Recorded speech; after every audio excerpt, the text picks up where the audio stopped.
माँ, ये राधिका है, तुम्हारी बहू। राधिका गांव में हॉस्पिटल में नर्स का काम करती है। बस हम दोनों में दोस्ती हो गई और हमने शादी कर ली। राधिका, माँ के पैर छू। अरे चल हट, नालायक। अरे मैंने क्या क्या सपने देखे थे कि तेरी शादी किसी अमीर घर में करूंगी और दहेज में लाखों रुपए लूंगी, और तू गांव की इस मामूली लड़की को मेरी बहू बनाकर ले आया। लेकिन बेटे की जिद के आगे सुनीता देवी मजबूर हो जाती है। राधिका सुनीता देवी को फूटी आंख भी नहीं भाती थी। तुम चिंता मत करो भाग्यवान, हम दोनों मिलकर अपनी बहू को इतना सताएंगे कि वो हमसे तंग आकर ये घर छोड़कर चली जाएगी। फिर हम अपने बेटे की शादी किसी बड़े सेठ की बेटी से कर देंगे, ठीक है? अगले दिन सुनीता देवी अपने बेटे का कमरा साफ कर रही होती है। तभी बहू के सामान में उसे एक बड़ी बड़ी मूंछों वाले आदमी की तस्वीर दिखाई देती है और उसके कंधे पर एक बड़ी सी बंदूक टंगी होती है। तस्वीर के नीचे लिखा होता है डाकू मंगल सिंह। ये किसकी तस्वीर है बहू? ये मेरे पिताजी की तस्वीर है। बस फिर क्या था। ये सुनते ही सुनीता देवी के हाथ पैर कांपने लगते हैं। वो भागती हुई सीधा अपने पति के कमरे में जाती है। अरे गजब हो गया जी, गजब। अरे क्या हो गया भाग्यवान?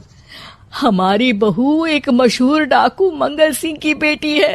हे भगवान, अब क्या होगा? क्या कहा? डाकू मंगल सिंह? अरे मर गए रे।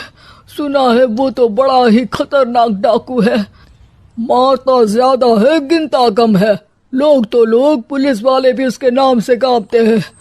अरे सुना है वो तो हर हफ्ते 2-4 लोगों का ऊपर का टिकट कटवा ही देता है। हे भगवान, अब हम क्या करेंगे? ये हमारे नालायक बेटे ने कैसी मुसीबत हमारे गले बांध दी। हाँ वो तो है, अगर हमने बहू को जरा भी तकलीफ दी तो उसका बाप मंगल सिंह हमें गोली से उड़ा देगा। अब जो मैं कहता हूँ उसे ध्यान से सुनो। तुम बहू से बिल्कुल घर के काम मत करवाना, और ध्यान रहे उसे किसी प्रकार की तकलीफ नहीं होनी चाहिए, समझ गई ना? और ऐसा ही होता है।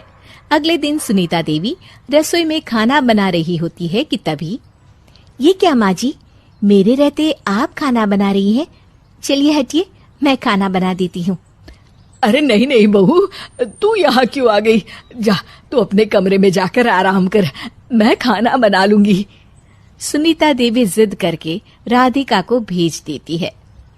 फिर एक दिन, अरे फर्श पर कितनी धूल जमी है, माँ जी देखेंगी तो नाराज हो जाएंगी, मैं अभी यहाँ पोछा लगा देती हूँ। राधिका जैसे ही पोछा लगाने लगती है कि तभी उसके ससुर की नजर उस पर पड़ती है। बंसीलाल भागता हुआ वहां आता है। अरे नहीं नहीं बहू, तुम ये क्या गजब कर रही हो? बहू तो बेटी समान होती है और हम ना अपनी बेटियों से काम नहीं करवाते।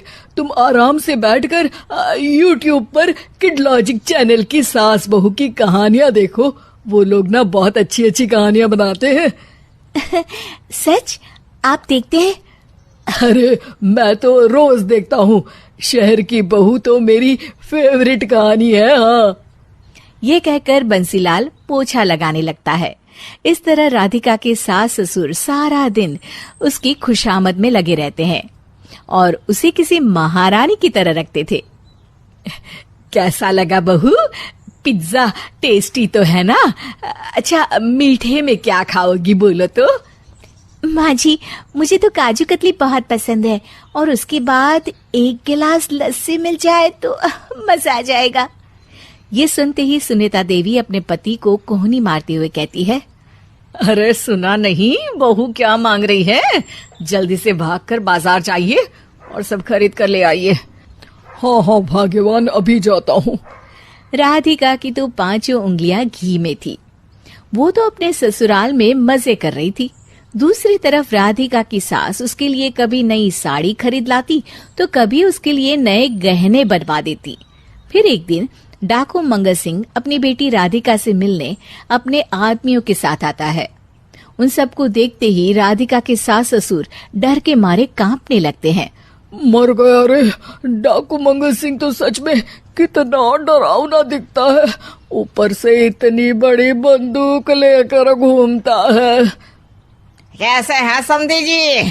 क्या हुआ? आप इतना घबरा क्यों रहे हैं? और आपको इतना पसीना क्यों आ रहा है? आपकी तबीयत तो ठीक है ना? जी अभी तक तो ठीक है, पर लगता है बहुत जल्द खराब होने वाली है। क्या कहा आपने? जी कुछ नहीं, बताइए बताइए कैसे आना हुआ। दरअसल आज आपके शहर में हमारी नाटंकी मंडली का प्रोग्राम है, तो इसी बहाने सोचा बेटी का ससुराल भी देखता चलूं। ये सुनते ही राधिका के सास ससुर हैरान हो जाते हैं। क्या कहा? आप नौटंकी में काम करते हैं? हाँ माँ जी, पिताजी डाकू की एक्टिंग बहुत अच्छी करते हैं, उन्हें तो कई अवार्ड भी मिल चुके हैं। और ये बंदूक, ये तो असली लगती है। तभी राधिका के पिताजी अपनी नकली मूंछ निकालते हुए कहते हैं, इस मूंछ की तरह यह बंदूक भी नकली है। ये तो छर्रे वाली बंदूक है, इससे तो मैंने आज तक चिड़िया भी नहीं मारी। और खोदा पहाड़ और निकला चूहा। इसका बाप तो मामूली नौटंकी वाला निकला, और हम इससे डर कर बहू की नौकरों की तरह सेवा कर रहे थे। आपने सही कहा जी, इसके पीछे मेरे कितने पैसे खर्च हो गए, और काम कर करके मेरी तो कमर टूट गई सो अलग। अरे बहू, तूने अपने पिताजी के बारे में हमें पहले क्यों नहीं बताया? राधिका